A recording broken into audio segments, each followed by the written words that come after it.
High friends, welcome back to my channel.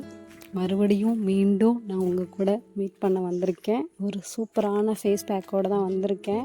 நான் முன்னாடியே எல்லா வீடியோஸ்லேயும் சொன்ன மாதிரி தான் என்னோடய ஃபேஸ் ரொம்ப கருப்பாக, என்னோடய வாய்க்கிட்டலாம் ரொம்ப கருப்பாக பிக்மெண்டேஷன் இருந்தது, டார்க் ஸ்பாட்ஸ் இருந்தது, பிம்பிள்ஸ் இருந்தது, பிம்பிள்ஸோட ஸ்கார்ஸ் இருந்தது. அந்த டைமில் நான் என்னென்ன ஃபேஸ் பேக் போட்டேன், எப்படி ரெக்கவர் பண்ணி கொண்டு வந்தேன், எப்படி கொஞ்சம் கொஞ்சமாக ரெடியூஸ் ஆச்சு. ஒரே டைமில் ரெடியூஸ் ஆகாது.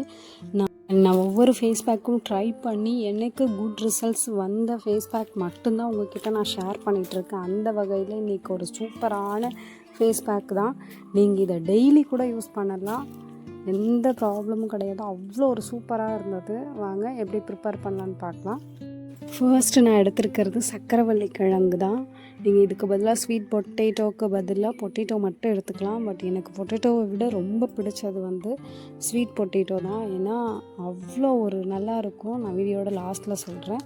அடுத்து பாதி டொமேட்டோ எடுத்திருக்கேன், தக்காளி பாதி எடுத்திருக்கேன். இது ரெண்டையும் நல்லா சின்ன சின்ன பீசஸாக கட் பண்ணிக்கலாம். நான் ஸ்வீட் பொட்டேட்டோவை கிரேட் பண்ணி எடுத்துக்கிறேன். ஏன்னா மிக்சியில் அது அரைய மாட்டேங்குது, கட் பண்ணி போடும்போது மிக்சியில் அரைய மாட்டேங்குது. அதனால் நான் இந்த மாதிரி துருவி எடுத்துக்கிறேன். இது ரெண்டையும் மிக்ஸ் பண்ணிவிட்டு மிக்சி ஜாரில் நல்லா அரைச்சி, நல்லா பேஸ்ட் மாதிரி அரைச்சி எடுத்துக்கணும்.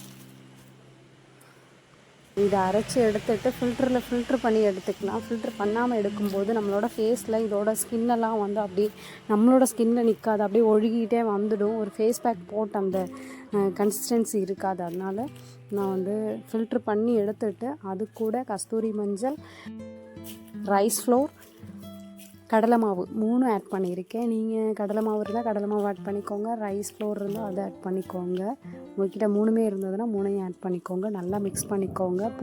ஸ்வீட் பொட்டேட்டோவை மட்டும் ஸ்கிப் பண்ணிடாதீங்க. எனக்கு நார்மல் பொட்டேட்டோவை விட ஸ்வீட் பொட்டேட்டோ ஏன் பிடிச்சிருக்குன்னா, நம்ம ஒரு நார்மல் பொட்டேட்டோ வச்சு ஃபேஸ் வாஷ் பண்ணும்போது பண்ணுறதை விட எனக்கு ஸ்வீட் பொட்டேட்டோ வச்சு ஃபேஸ் வாஷ் பண்ணும்போது அந்த ஃபேஸ் பேக்கு ஒரு 4 தடவை யூஸ் பண்ணால் நம்மளோட ஸ்கின் எப்படி இருக்கும், அந்த மாதிரி இது ஒரு டைம் யூஸ் பண்ணாலே என்னோடய ஸ்கின் அவ்வளோ ஒரு ஷைனிங்காக இருந்தது. நிஜமாகவே நான் இதை ஃபீல் பண்ணி சொல்கிறேன்.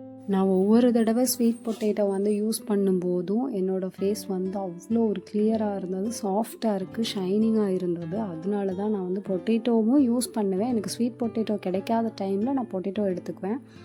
அப்ளை பண்ண போகிறேன். ஃபேஸில் அப்ளை பண்ணுறதுக்கு முன்னாடி ஃபேஸை நல்லா வாஷ் பண்ணிவிட்டு அப்ளை பண்ணுங்கள். எந்த ஃபேஸ் பேக் போட்டாலும் ஃபேஸை வாஷ் பண்ணிவிட்டு அப்ளை பண்ணுங்கள். அடுத்து நீங்கள் ஏதாவது பால் இருந்தது அப்படின்னா பால் வச்சு ஃபேஸ் வைப் பண்ணிவிட்டு அதுக்கப்புறம் கூட அப்ளை பண்ணலாம். அப்ளை பண்ணிவிட்டு ஒரு 5 மினிட்ஸ் நல்லா ஒரு மசாஜ் கொடுங்க. மசாஜ் மட்டும்தான் நமக்கு ஃபேஸை டெட் ஸ்கின் செல்ஸ்லாம் ரிமூவ் ஆகி ஃபேஸ் புதிய செல் உருவாகிறதுக்கு காரணமாக இருக்கிறது நம்ம கொடுக்குற மசாஜிங் தான். மசாஜினால் ப்ளட் சர்க்குலேஷன் அதிகமாகும்.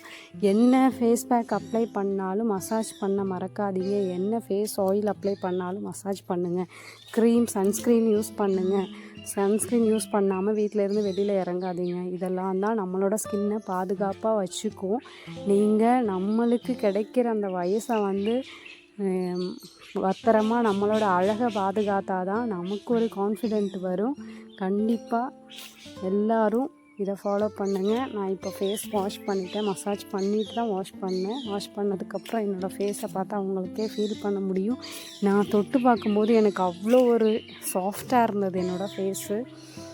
அது ஃபீல் பண்ண முடியும். நம்ம அந்த ஒரு ஃபேஸ் பேக் போட்டதுக்கப்புறம் நம்ம அது ஃபேஸை நம்ம அப்போவே இன்ஸ்டண்ட்டாக நமக்கு ஒரு ஷைனிங் கிடைக்கும். அப்போவே தெரியும் இது ரெகுலராக நம்ம யூஸ் பண்ணினா நமக்கு ஒரு நல்ல குட் ரிசல்ட்ஸ் கிடைக்கும் அப்படின்னு நம்மளால் ஃபீல் பண்ண முடியும். அடுத்து நான் ஈவினிங் டைம்ங்கிறதுனால இப்போ விட்டமின் இ ஆயில் அப்ளை பண்ண போகிறேன். நீங்கள் ரோஸ் வாட்டர் அப்ளை பண்ணிவிட்டு அடுத்து சன்ஸ்க்ரீன் போட்டுக்கலாம். இங்கே எங்கேயாவது வெளியில் போகிறது மேக்ஸிமம் நீங்கள் ஈவினிங் டைமில் ஃபேஸ் பேக் அப்ளை பண்ணுங்கள். அப்போ தான் உங்களுக்கு மார்னிங் எழுந்திரிச்சு பார்க்கும்போது அவ்வளோ ஒரு ஷைனிங்காக இருக்கும். ஏன்னா நம்ம வேறு எதுவும் ஃபேஸில் அப்ளை பண்ண மாட்டோம், வெளியில் எங்கேயும் போக மாட்டோம். அப்போ நம்ம ஃபேஸில் அப்ளை பண்ணது அப்படியே இருக்கும். இவ்வளோ தாங்க, இப்படி தாங்க என்னோடய ஃபேஸை நான் கொஞ்சம் கொஞ்சமாக அழகாகவும் கலராகவும் ஈவன் டோனாகவும் கொண்டு வந்தேன். நீங்கள் இவ்வளோ நேரம் என்னோடய வீடியோ பொறுமையாக பார்த்த எல்லாருக்கும் ரொம்ப தேங்க்ஸ். அண்ட் எல்லாருமே இதை கண்டிப்பாக ட்ரை பண்ணி பாருங்கள். ட்ரை பண்ணி பார்த்துட்டு எப்படி இருக்குன்னு கமெண்டில் ஷேர் பண்ணுங்கள். உங்களுக்கு இந்த வீடியோவை பற்றி ஏதாவது டவுட் இருந்ததுன்னா என்கிட்ட கமெண்டில் கேளுங்க, நான் அதுக்கு பதில் சொல்கிறேன். என்னோடய வீடியோ இவ்வளோ நேரம் பார்த்து உங்களுக்கு பிடிச்சிருந்தா லைக் பண்ணுங்கள். நீங்கள் பண்ணுற லைக் தான் எனக்கு ஒரு மோட்டிவேஷனாக இருக்கும். வீடியோவை சப்ஸ்கிரைப் பண்ணாதவங்க சப்ஸ்கிரைப் பண்ணுங்கள். பெல் ஐக்கானையும் கிளிக் பண்ணிக்கோங்க. இந்த மாதிரி வீடியோஸ் உங்களுக்கு வேணும்னு நீங்கள் நினச்சிங்கன்னா. தேங்க்யூ ஃபார் வாட்சிங். நெக்ஸ்ட் ஒரு சூப்பரான ஃபேஸ் பேக்கில் நம்ம மீட் பண்ணலாம். Until then tata by.